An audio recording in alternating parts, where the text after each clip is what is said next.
Espace TV, le 22h.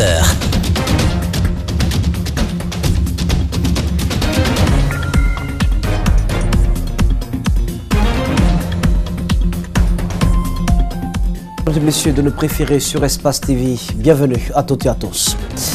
Les ministres de la République continuent de se succéder à l'hémicycle pour défendre le budget de leurs départements respectifs. Zoom sur cet exercice démocratique devant les élus du peuple. Le désormais ex-haut représentant du chef de l'État était face à la presse ce mercredi. Sylvia Touré est revenu de long en large sur les raisons de sa démission et les différentes crises qui secouent le pays.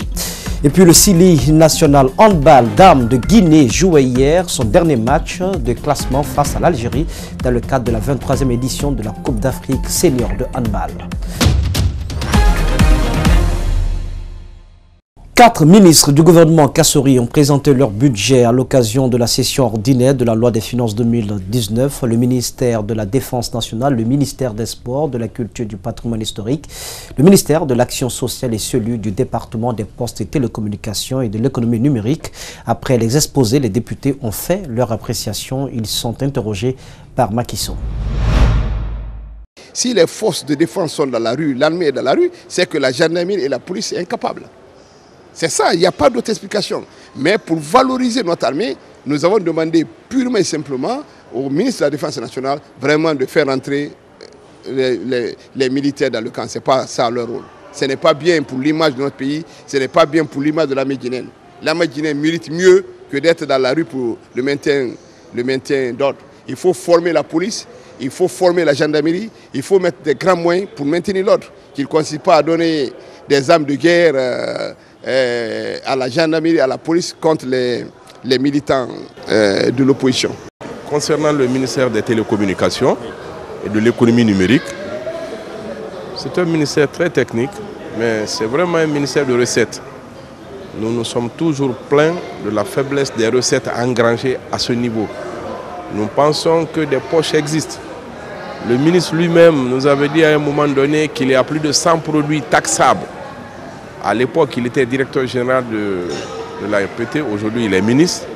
Mais c'est bien de savoir aujourd'hui où on en est. Nous nous intéressons maintenant en tant que représentation nationale, effectivement, à la qualité de la dépense.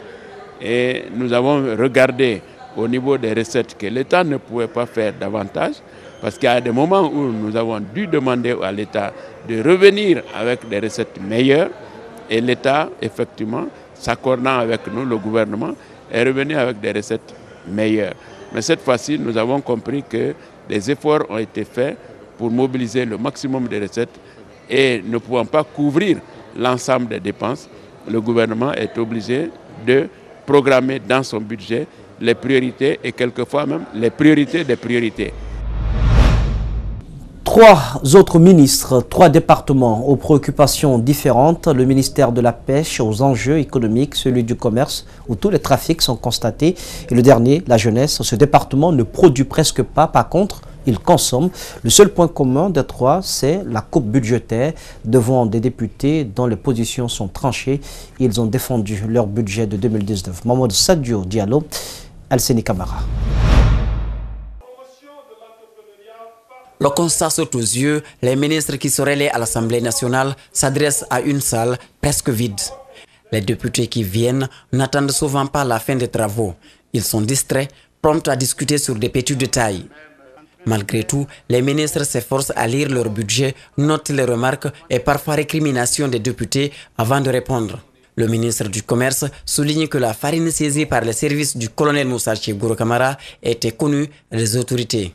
Cette farine a été vendue aux enchères par la douane et je crois qu'une partie a été prise par la société Forêt Forte, puisqu'il semble que ce produit peut être recyclé pour être utilisé dans la fabrication des cols et des contreplaqués.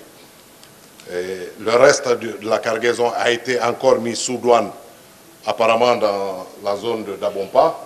Et c'est là que les services de Kéboro ont saisi ce produit. La fraude, le trafic de produits impropres à la consommation, la piraterie, tout se passe dans le secteur du commerce.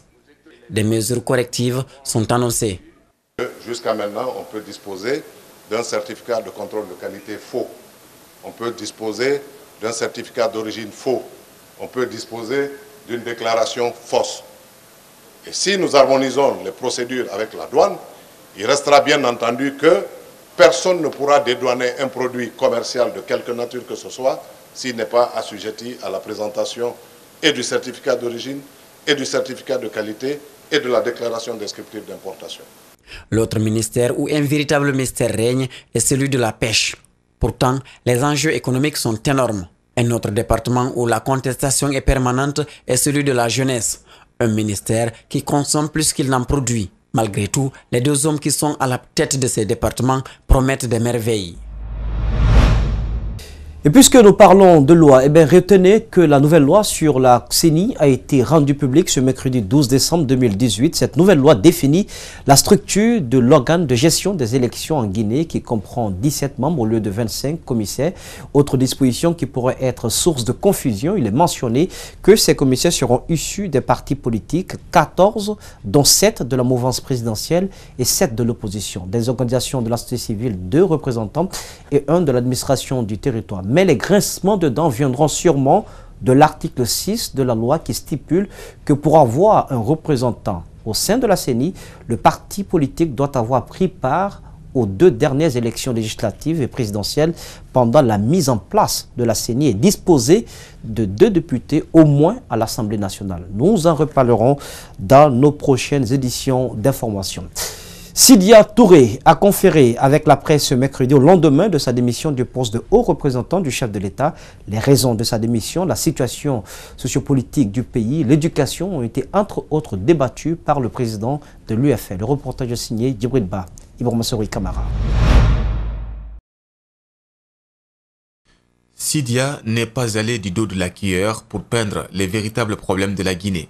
Il estimait apporter son expérience durant ces 3 dernières années au poste du haut représentant du chef de l'État, mais impossible. Il renchérit pour dire que le mal de ce pays reste la malgouvernance. Oui, nous avons un problème de gouvernance en Guinée, il ne faut absolument pas l'oublier. Est-ce que cela se double d'autres questions telles que le leadership? Au fur et à mesure des débats, je crois dans les jours et les mois à venir, nous aurons à discuter de cela. Il a également dressé un réquisitoire sur la mauvaise gestion des ressources du pays. Pour lui, à cette allure, l'avenir réserve à ses concitoyens un temps où tout le territoire guinéen sera spolié de sa richesse. Que dire de l'éducation? Le président de l'UFR exprime son indignation. Il faut reconsidérer le problème de l'éducation. Il faut le prendre au sérieux. Il faut donner les moyens. Quand je dis les moyens, quand on dit en Guinée, les gens pensent à argent tout de suite. Non. Moyens humains, en investissement, en école, en repas, pour que le Guinéen de demain soit mis en place. Le Coréen, quand il a investi dans l'éducation et qu'il a donné aux professeurs cette possibilité, la Corée aujourd'hui trotte parmi les 5 ou 6 revenus les plus importants au monde et au niveau de l'innovation. L'UFR se déterminera au moment opportun sur le fichier électoral. Voilà comment le conférencier répond à la presse, laissant entendre tacitement son désaccord sur le mode de répartition des électeurs par région. Quand vous dites qu'on a un fichier biométrique et que vous avez 1 574 000 qui, eux, ne sont pas biométriques, vous vous demandez d'où ils sortent. Quand vous regardez aussi, vous regardez la répartition géographique, ça ne trompe pas. Les 0 Corée, c'est Cancan, c'est Parana, un peu à la baie. La réalité, elle est celle-là, c'est que ce fichier ne correspond pas au corps électoral de notre pays. Tant de questions abordées avec le désormais ancien haut représentant du chef de l'État. Ce qui le touche de plus, c'est le visage insalubre que présente actuellement la capitale, ce aux grandes dames de la population. Et suite à la démission du haut représentant du chef de l'État, les réactions au sein de la classe politique guinéenne se multiplient sous toutes ses formes, de la mouvance présidentielle au groupe parlementaire des libéraux démocrates en passant par les républicains. Chacun fait sa lecture du temps passé par Sidya Touré dans cette collaboration depuis près de 3 ans avec le président Alpha Condé. Macky Sall, Djibril Kaba Kamara. La crise profonde que mentionne Sidya Touré dans sa lettre de démission ne date pas de maintenant, indiquent la plupart des députés de l'opposition. À l'Assemblée nationale, Les députés issus de l'Union des forces républicaines UFR ne manquent pas de mots pour défendre ce revirement qui intervient après 3 ans à la tête du poste de haut représentant du chef de l'État. Le président de l'UFR a accepté ce poste. Le président de l'UFR a démissionné de ce poste. Mais il a bien dit que ce n'est pas un poste du parti. Ce n'est pas un poste de l'UFR. Ce n'est pas l'UFR qui a donné des instructions pour être là. Ce n'est pas l'UFR non plus qui demande de quitter. Le président de l'UFR a démissionné et puis toute affaire commence et s'arrête. En principe. La mouvance présidentielle, quant à elle, n'a pas de commentaire sur le fait que le haut représentant du chef de l'État quitte le navire à quelques mois seulement avant la tenue des législatives. Je ne suis pas Sidya Touré, ce n'est pas moi qui ai démissionné, mais tous les pays ont des crises. Chaque pays gère sa crise. Alors pour savoir quelles sont les raisons, pourquoi, quels commentaires, vous allez vous adresser à M. Sidya Touré.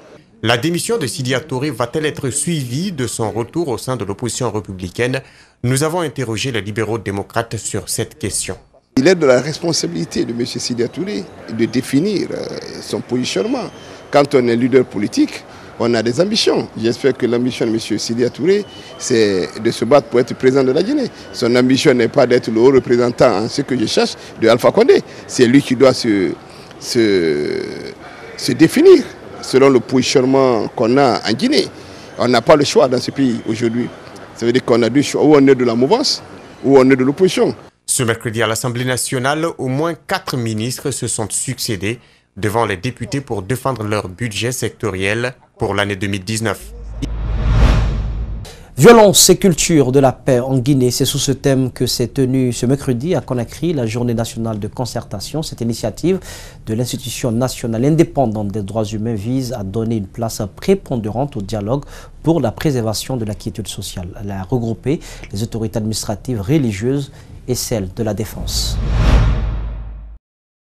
L'INDH se dit préoccupé par la fragilité du tissu social en Guinée. Au regard donc des menaces qui pèsent sur le vivre ensemble, une concertation autour de la paix devient une nécessité selon le président de l'institution. L'institution nationale indépendante des droits humains souhaite servir d'espace d'entente et d'action commune en faveur de la paix et espère que cette journée permettra de lancer les bases d'un dialogue permanent entre toutes les composantes. C'est le ministre conseiller chargé des relations avec les institutions républicaines qui a présidé la rencontre au nom du Premier ministre.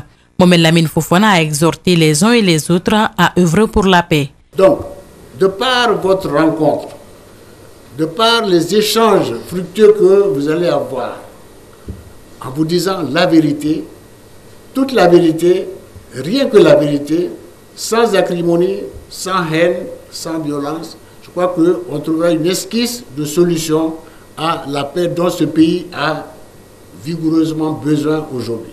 Abdul Sako, acteur de la société civile, pense que cette initiative de l'INDH est salutaire. La COGELPED, la structure à laquelle il appartient, compte bien apporter sa part de contribution pour une Guinée unie. Notre engagement, bientôt, nous faisons un travail de termite au fond. Actuellement, nous sommes en échange avec les différentes institutions de la République et des personnes ressources pour former un collège de personnalités qui connaissent la notion d'État, qui connaissent nos réalités socio-politiques et culturelles, qui vont dialoguer pour aborder la problématique du dialogue social et politique dans notre pays. D'autres concertations ont lieu sur la paix. Il s'agit de celle régionale initiée par la Commission provisoire de réconciliation nationale.